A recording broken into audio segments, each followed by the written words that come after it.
Yeah, And so in all my years of covering boxing, I never got credentialed by Matchroom. you never Never, never, never. now, I just pulled up on them. and then they just give you one. No, I never had a credential. I just pull up on them. And and I can call Bill because I just did Bill Oh some yeah, papers. yeah, yeah, yeah, yeah. Bill But would be the person. I forgot about that. Yeah. I can call Bill. Bill can make it happen. Plus, Bill Bill just bought a condo in Hudson Yards. Mm. I don't know why he moving to New York. He said, I'm tired of the West Coast, man. I'm getting older. And I didn't know till last week. Bill said, I, I'm born, I'm born in Texas, in Houston, but I grew up in Detroit. I just moved to Oakland when I got grown and Uh-huh. got in the streets doing my thing. Uh-huh. But I grew up in Detroit. Mm. I He know his said, mom is buried in Detroit. yes, Yeah, God yes, bless her. God bless them, yeah. man. Yeah. My mama was all right with me. Mm-hmm. Fred, I wouldn't be getting Social Security or nothing but for mama. Mama took care of me when I came out the penitentiary. Uh-huh. That's my girl, mama. Yeah, I never met her. I seen her on Yeah, camera. she You was a know. good lady, man. Uh-huh. And I said, there's a little girl that worked there. I don't know what kind of relationship that Sam got with Matchroom. Do Sam them do business with Matchroom? Yeah, they do. They do business with everybody. They ain't got no money. Yeah, they do business with them, man. But the fighters just don't know. Oh, so now is Al getting in his corporate money? Crawford, no. No, I'm talking about from Canelo. No. Remember, they had the Canelo. Um, Al Tell was, him. huh? No, Jake Paul, Yeah. and that fell through when Turkey came in and offered him. They said $400 million. Uh-huh. So he went with Turkey Al Sheik. Yeah, his fights is coming up next month. Who? Canelo, Cinco de Mayo. I thought he played Crawford. Yeah, but he's fighting someone else prior to that. Oh, in the matter. Hmm. That's in June, ain't it? May, first weekend in Yeah. May. Yeah. Take the matter. Uh-huh. So and and what is it? Oh, Puerto Rican Day is in June, right? Yeah. Uh-huh. Oh, that's when Am has his show because he got a lot of Spanish fighters. Yeah, the 54 guy probably headline that. I forgot his name. Who this new guy he got Yeah, he's young, been knocking everybody out. Xander. Yeah, Xander Zayas. Yeah, yeah, yeah, yeah. Yeah, he was top ranked. His manager, I didn't know that they used to work for Don. Mm, Peter Khan, a Jew, mm, used to work for Don.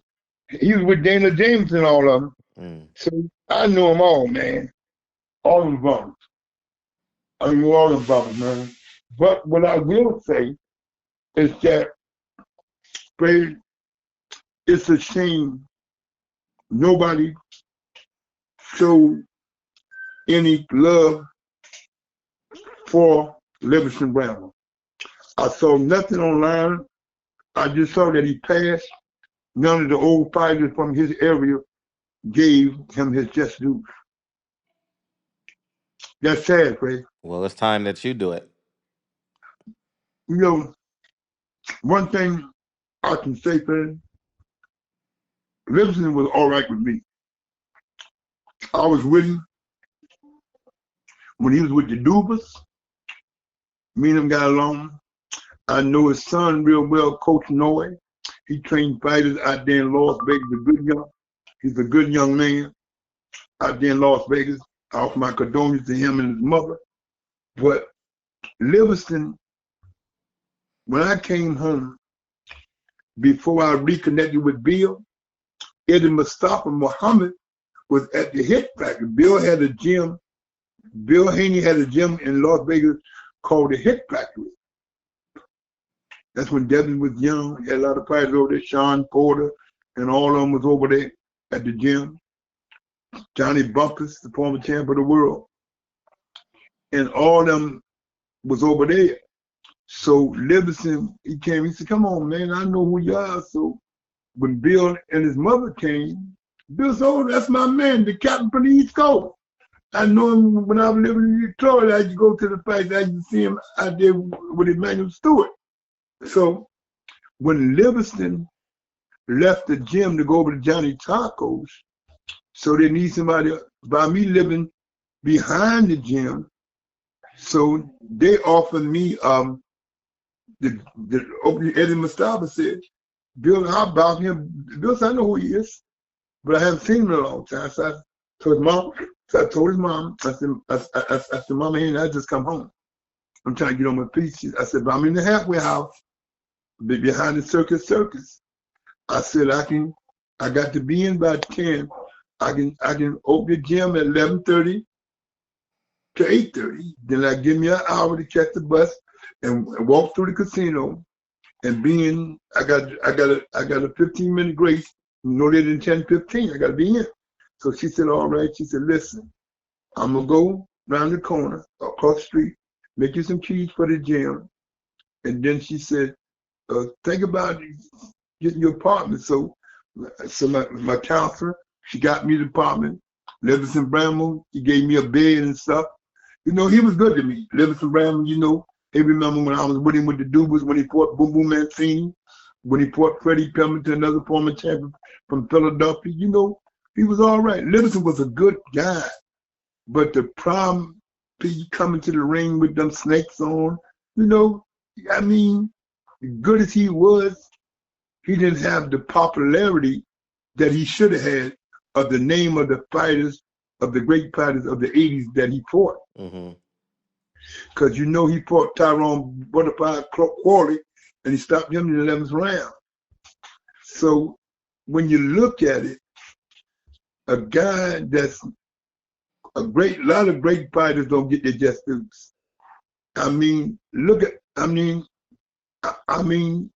for his weight and his era was great.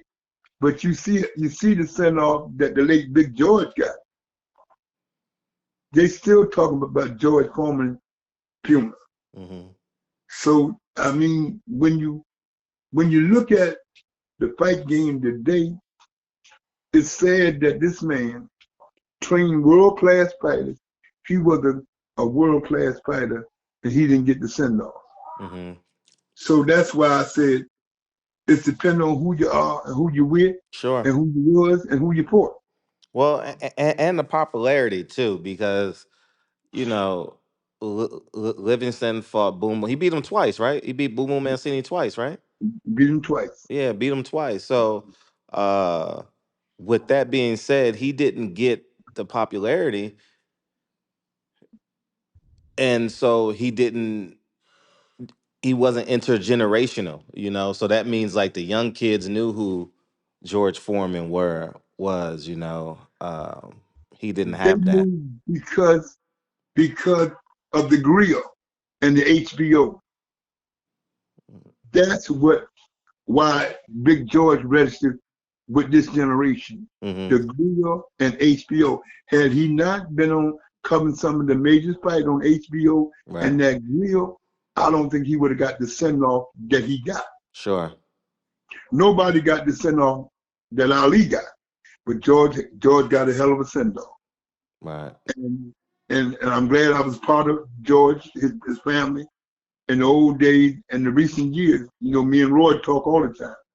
But what I will say on Livingstone Bramble, you couldn't meet a better guy from St. Kitts, Virgin Island. Great guy, man. Great humanitarian. But he just came at the wrong time and the wrong era. His era, you got to remember, he was in the same era as all the guys getting the popularity. he was doing the same time as Tommy, Ray, Marvin, and Duran. He was in that area, in Mm-hmm. that era. But the Four Kings was getting all the press. That only somebody was getting press in the lightweight division was Boom Boom Mancini. Mm-hmm.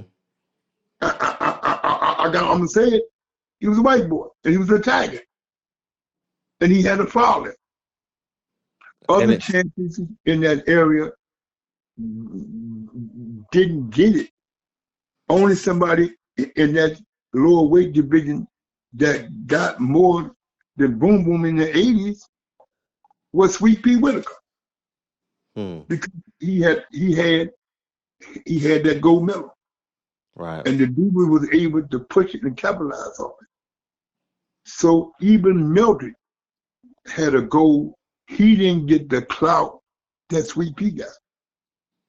Sweet Pea had a good send off. I was there about 15, 20,000 at the scope in Norfolk.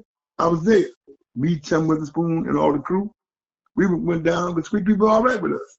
So I just feel bad the guys that was around in that era, some of the guys that fought him, I didn't see no condolence messages coming from Mancini, Freddie Pemberton, and quite a few guys that I know that's still around that he fought, right. that he gave a good payday to. Mm-hmm. Guys that was making 8, 9, 10,000 down in Atlantic City, he gave him a $50,000 or $100,000 payday, and they didn't send no condolences to his family. I don't think that's fair. I don't think that was fair. If a guy put you in a position to feed your family and he leaves this world, you should have enough gratitude to say to reach out to his family and offer them condolences. Right. That's just my opinion. You know, they didn't. There was a few fights paid, and nobody rang the bell for this guy. Mm. But every fight, even small local shows, they rang the bell for 10 for Big George. Mm-hmm. Guys on the local show don't even know. They only know George from the Hamburger Grill and HBO.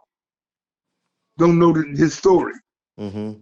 But these promoters ring the bell because of who he was. And I don't think that's fair. I think every fighter should get the 10 count, Mm-hmm. whether he was popular or not. But you and I understand the era that Mancini came up in, he was overshadowed by the Four Kings, Mm-hmm. Ray, Tommy, Roberto, and Marvin. Right. So that division was shadowed. Even though it was great lightweight champions in that era, Sweet Pea and all of them. But Sweet Pea got a send off because he had that goal and he was one of the greatest defensive fighters of all time.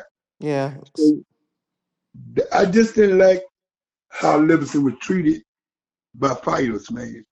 Fighters that knew him, fighters that was around, whether they was in his weight division or not, should have sent their condolences to this man's family, to his son Noah and his wife out there, and Noah's mother out there in Las Vegas. I Hmm. mean, I asked the promoter last week to give him the 10 count. She said, I don't even know who he is. I said, your husband knew who he was. She said, well, my husband gone. I don't know him, so there'll be no 10 count for him. Hmm. I just walked out the fight. I walked out. Hmm. I said, I know this guy. I worked with him. And I said, he was with the Dubas. And y'all know he was with the Dubas. I said, you know, because your husband used to have guys work with him. He said, oh, yeah, and the guy used to wear the snakes. I said, I told you, you remember him by the snakes. Mm-hmm. But I was disappointed that, now you might have seen some, Fred, No, I haven't. What was and his your friend, infatuation with snakes? Fred, he told me he used to kill them and eat them in the Virgin Islands. Oh, okay. So, I mean, you saw when he come to the ring in Mancini, he had the snakes on. Mm-hmm. So I just, I love the guy because the guy helped me when he was fighting and when he retired. His son is a close friend of mine. We talk often when he get a chance. And so as I said before, my condolences go to his family, to Coach Noah and his mother, Mm-hmm. because he gave me quite a few parties I worked with. Livingston gave him a payday, so that means he let me eat. So Freddie Pemberton was my guy, and him and Livingston fought twice for the late Butch Lewis. I was the matchmaker for that car down Atlantic City at the same. So I mean, it's a shame, man, that this guy went out and nobody gave him the 10 count. I mean, it's sad, man. I mean, not taking nothing away from the late champion Big George, but be fair. They died a day apart. Give the man his just due. Give him the 10 count. He earned it. Mm-hmm. Count him out. But it is what it is. It is what it is. Now, Top Rank may count him out when they come, because he fought for Bob a couple of times. He fought for Bob 2 or 3 times. Mm-hmm. The matchmaker, and all the matchmakers, Bob matchmaking executives, they was cool with him out there in Las Vegas. Mm-hmm. Because he trained some fighters over at Top Rank Gym. They know him. They may count him out. But it's sad, man. What do you think about the fight? What do you think about May 2nd Hold in on, let Times me. Square? I'm gonna end this and start a new one so I can upload that by itself. Hold on.